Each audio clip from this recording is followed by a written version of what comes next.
Here are some tips for you after your divorce. First, make sure you get your estate plan in order. I know, we put it in a letter to you, we told you about it, we do estate planning, we reminded you about it 6 months later, and it is still on your to-do list.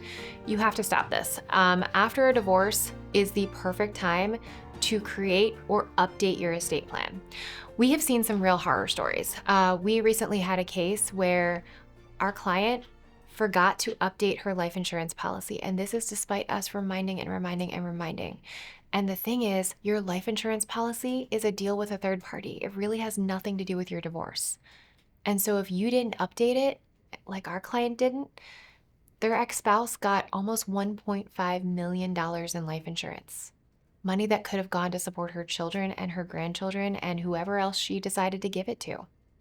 But instead, she gave it to her ex, who cheated on her and took advantage of her and now has a life insurance policy. So that brings me to my next one, update your beneficiaries. So update your beneficiaries for your life insurance policy, for your 401k, for any of your investment accounts, for any of your bank accounts.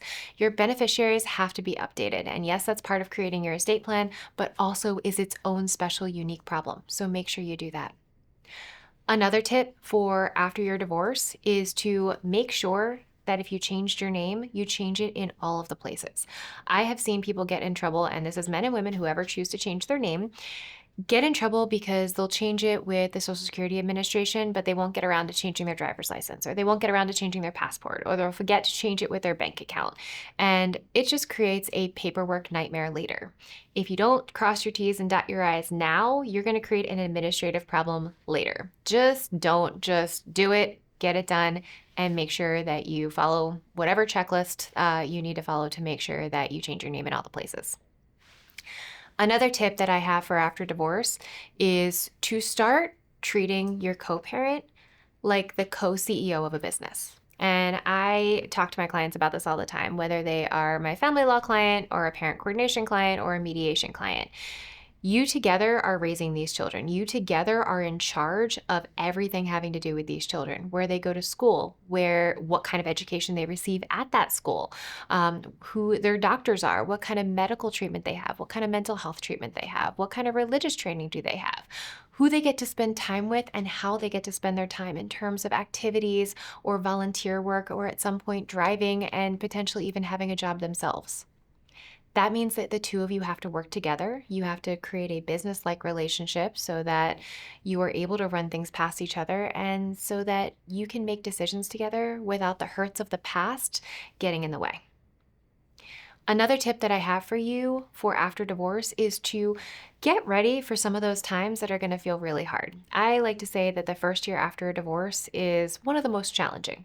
It doesn't mean that it can't be an amazing year, and for a lot of people, it really is. But you're going to have a lot of firsts. The first Christmas Eve, perhaps without your kids. The first New Year's Eve without a New Year's Eve kiss in a very long time. The first wedding you go to where you're seeing other people get married and you just got divorced and you don't have a partner sitting next to you. It's a lot of firsts, and that can be a challenge. So kind of have a game plan in mind for these things. Make sure you take a friend to that wedding if you're given a +1. Make sure if it's New Year's Eve, you make a plan with your friends, or you make a special plan for you where you stay in and read a book and do something else. Whatever those hard moments are, plan for them in advance, know that you're going to get through them, and know that each year is just going to get better and better and better. The next tip that I have for you after divorce is get back into the dating market in a measured, controlled, and logical way. I see so many people who jump immediately into the dating market, and some of them get remarried again pretty quickly. And those that do often end up back in my office again not too much longer after that. After a divorce, you're kind of in a really raw place because you're experiencing all those firsts that you haven't had before. But also you are still figuring out who you are as a single person. And when you jump immediately into another relationship, you rob yourself of the opportunity that your new beginning has given you to really think about your life and think about who you want to show up as in this life.